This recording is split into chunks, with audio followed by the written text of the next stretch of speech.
विचार प्रकट करने के लिए सुनीता डॉटर ऑफ राम प्रताप वकील साहब मंच पे आए और अपना उद्बोधन दे।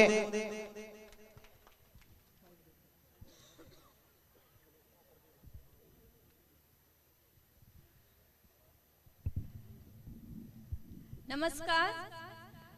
आदरणीय गुरुजी महाराज, मंच पर विराजमान सभी श्रोतागण व उपस्थित विद्यार्थी व मेरे सामने उपस्थित बुजुर्ग माता पिता समान चाचा ताऊ जी व माताएं व भाई व बहनें, सबको नमस्कार।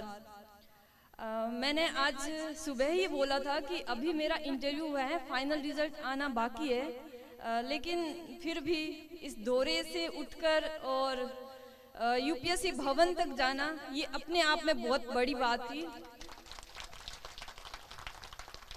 मैं अपने बारे में कुछ संक्षिप्त परिचय देना चाहूँगी। मैंने अपना ग्रेजुएशन यहीं से किया था, प्राइवेट बीए किया था बीकानेर से, घर पे बैठ के। उसके बाद मैंने जयपुर से तैयारी की थी, 1-1.5 साल मैं रही थी कोरोना से पहले तक। कोरोना के बाद मैंने पूरी अपनी पढ़ाई घर पे की थी, अपने ही इसी घर में। उसके बाद मैंने बहुत सारे एग्ज़ाम दिए थे, 2-3 साल तक कहीं भी नहीं हुआ था। उस 2021 में मेरा शायद अच्छा साल था।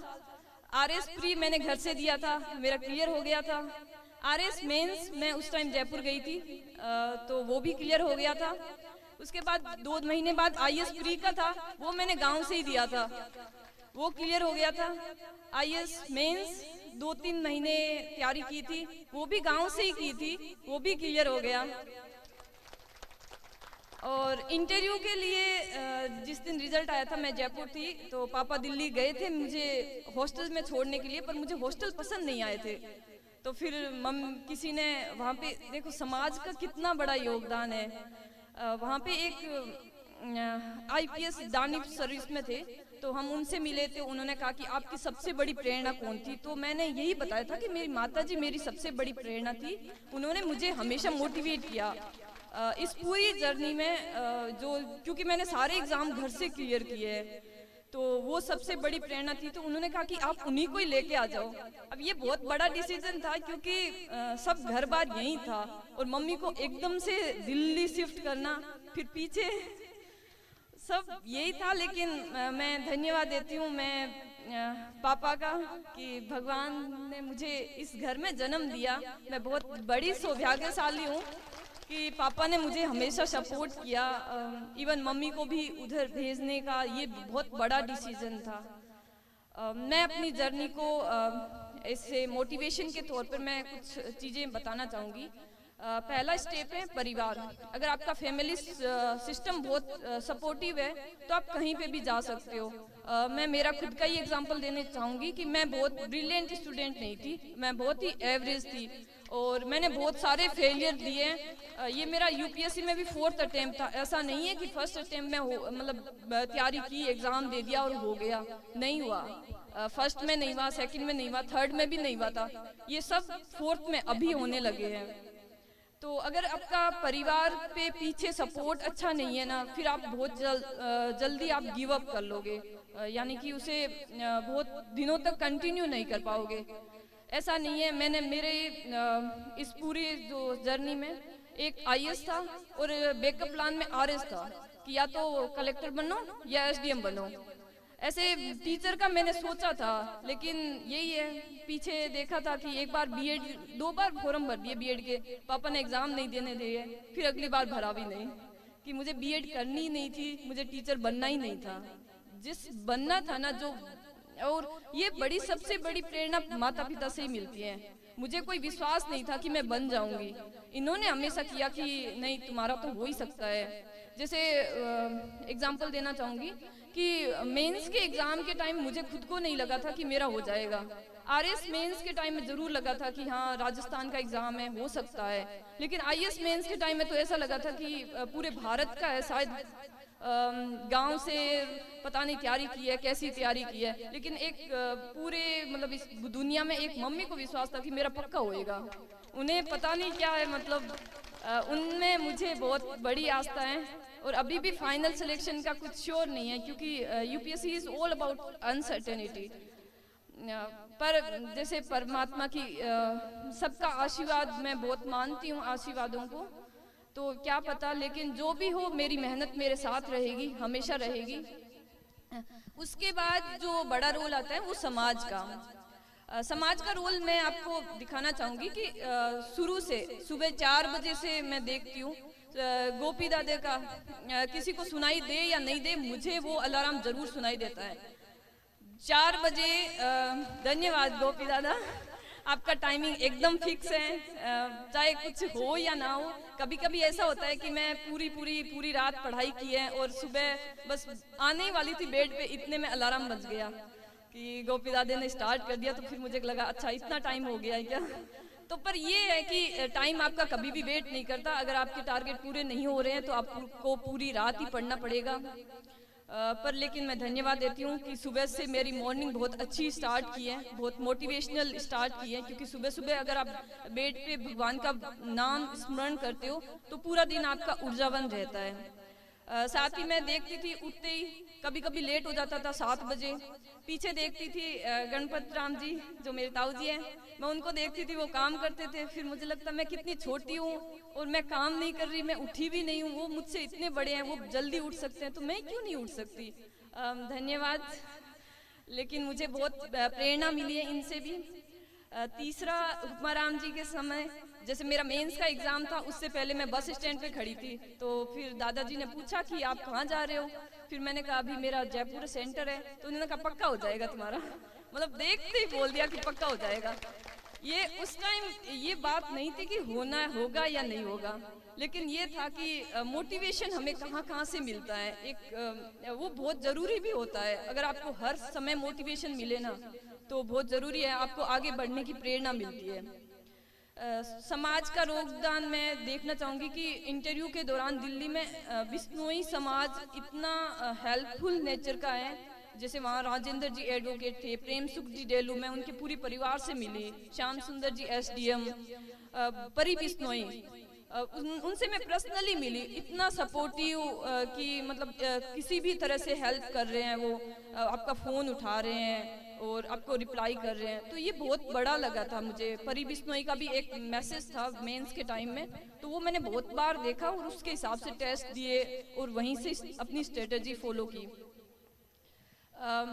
मैं यहाँ पे बच्चों से निवेदन करूंगी कि कौन कौन बच्चे हैं जो 10th में हैं, अभी अपना हाथ खड़ा करेंगे। अच्छा, अभी तक नहीं आए हैं, कोई बात नहीं। 10th, 11th और 12th ये बहुत क्रूशियल होती है। मैं आप सबसे निवेदन करूंगी कि अगर आपके बच्चे इस स्टेज में हैं तो कृपया उन्हें उन पर ध्यान दें। अगर स्कूल भेज दिया हो गया, ये नहीं चलेगा। आजकल इतना बड़ा कंपटीशन है कि अगर आप ध्यान नहीं दोगे ना तो बच्चा कहीं ना कहीं पीछे रह जाएगा। तो अपने बच्चों पर ध्यान दीजिए, वो देखिए कि वो कहाँ पढ़ रहे हैं, क्या कर रहे हैं, पूरे दिन क्या करते हैं। सोशल मीडिया से दूर रहिए। मेरी आपसे निवेदन है कि अपने बच्चों को सोशल मीडिया से दूर रखिएगा। मेरे पास भी फ़ोन है, लेकिन फेसबुक इंस्टाग्राम तो नहीं है मेरे पास, कभी अकाउंट ही नहीं बनाया। व्हाट्सअप नहीं है मेरे पास, जो सबका कॉमन फीचर होता है एक फ़ोन में, व्हाट्सअप नहीं है, क्योंकि मुझे लगा कि मेरा स्टेटस नहीं है अभी तक। स्टेटस डालें तो स्टेटस होना भी चाहिए। तो ये बात आप ध्यान रखिए। व्हाट्सअप, फेसबुक पे सिर्फ रील्स देखने से ज़िंदगी आसान नहीं है और कटेगी भी नहीं।